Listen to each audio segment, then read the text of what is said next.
Okay, magandang araw po sa inyo mga boss, mga ma'am, mga sir. Nandito ako ngayon sa Botolan, Zambales.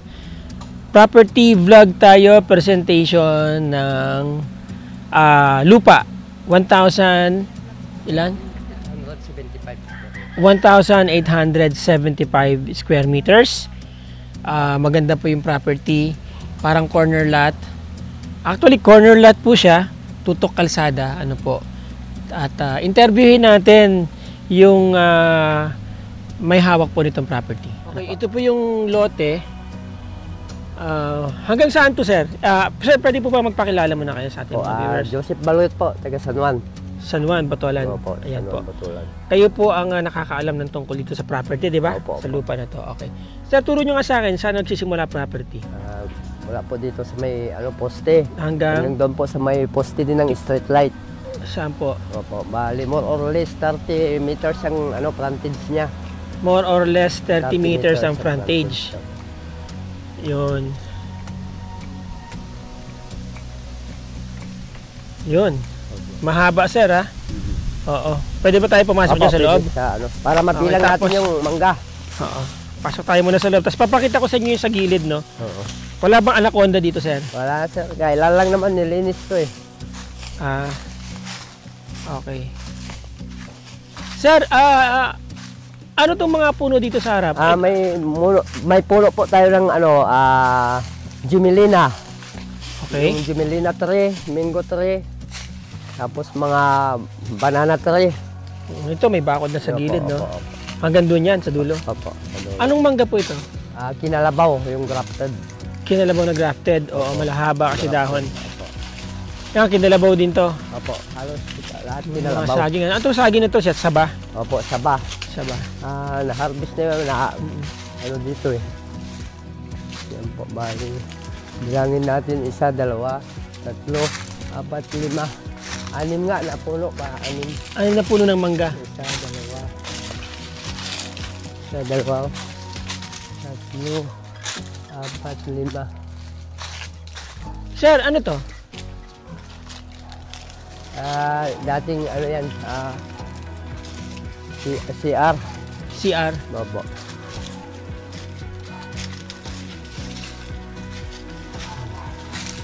May mga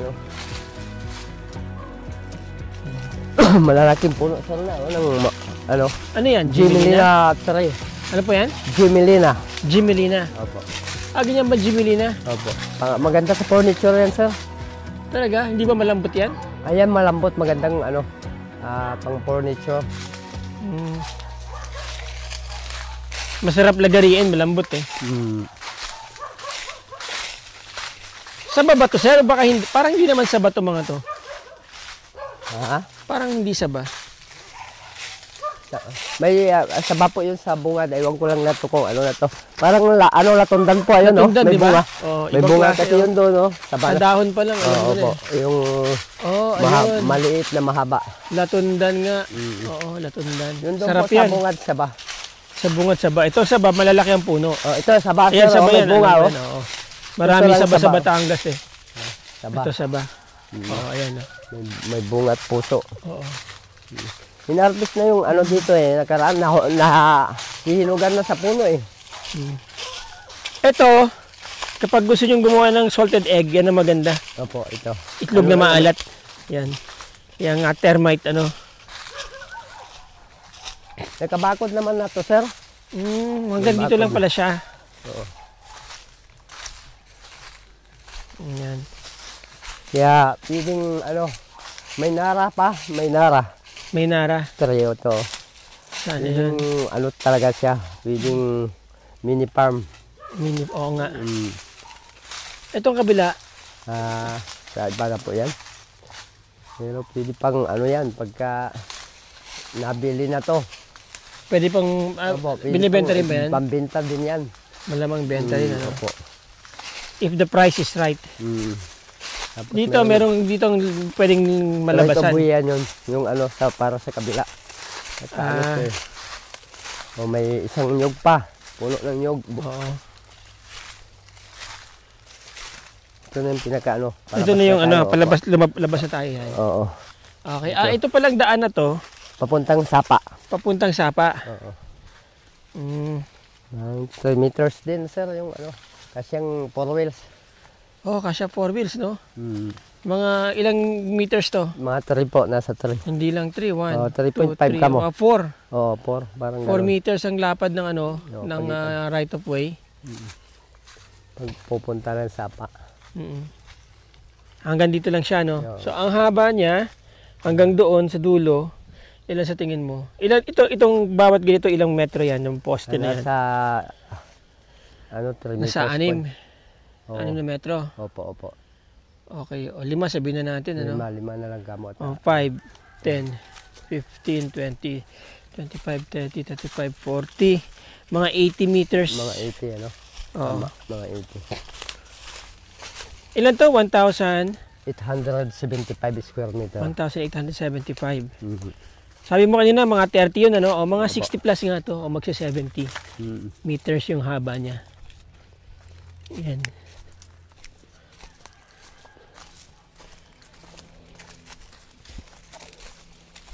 Sir, gaano kalayo to sa palengke ng Botolan? Nasa mga 5 minutes. 5 minutes drive, Opo, drive. palengke ng Botolan. Opo. Ako tingin ko mga 10 minutes drive po palengke ng Botolan. Pero malapit po ito sa Taugtog. Actually, Taugtog ba to? San Juan, Barangay San Juan. Katabi nito Taugtog, no? Mm. Ang katabi nito, Taugtog, malapit Taugtog. lang sa Ang Taugtog po, ano, 7-Eleven. progresibong barangay na yun dito. Yun yung sinasabi kong parang bayan sa loob ng bayan ng Botolan. At palengke din pala yung ano sa May sariling 7-Eleven. palengke, may gasoline station, merong mga restaurants, may ospital, merong malaking eskwelahan. Yan. Yan po yung Taugtog katabi nito. Malapit po ito. Actually, mga walking distance lang po papunta ng Tarlac Road. Ano po? Cemented road naman na siya. Oo, sementado na yung kalsada. Ito palabas ng Tarlac Road, di ba? Opo. Ito na yung palabas ng Tarlac Road. Okay mga boss, mga ma'am, mga sir, bago natin na disclose yung presyo at yung iba pang figures, paliparin po muna natin, syempre, si Butchokoy Baby.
Alright, so nakita nyo yung drone shots natin mga boss, mga ma'am, mga sir. Ang ganda ng location ng property. Unang-una, ito pong location niya, nandito po sa community kung saan invested yung mga well-to-do or well-off na personalities. Ano po? Magaganda yung mga bahay, magaganda yung mga bakod nila, di ba? Maganda ang kalsada, malapit sa Zambales Tarlac Road. Actually, yung nakita nyo sa drone shots, yung kabilang kalsada, yun na po yung Zambales Tarlac Road. Tapos ito sementado na, tutok itong property. May road right of way dito. So essentially, technically, nasa corner lot yung property. Ano po? Maganda yung configuration, 30 meters by about 60 plus meters ang haba niya. Very ideal na parang mini farm or residential area na malaki, 'di ba? So, ang property nasa 1,875 square meters. Titled po 'yan. Selling for 2 million only, mga boss, mga ma'am. Sa mga interesado diyan na gusto makita itong property, nandiyan po ang aking contact details, ang aking Viber, WhatsApp, Globe at ang aking email address nandiyan po. Ang aking Facebook link nandiyan po sa description ng video na to. Diyan niyo po ako i-text, diyan niyo po ako i-message para masagot ko kayo agad. Again, mga boss, mga ma'am, mga sir, maraming salamat sa inyong oras. I hope na i-present ko ng maayos itong property na to. Again, maraming salamat po sa inyo. Till the next video. Ciao!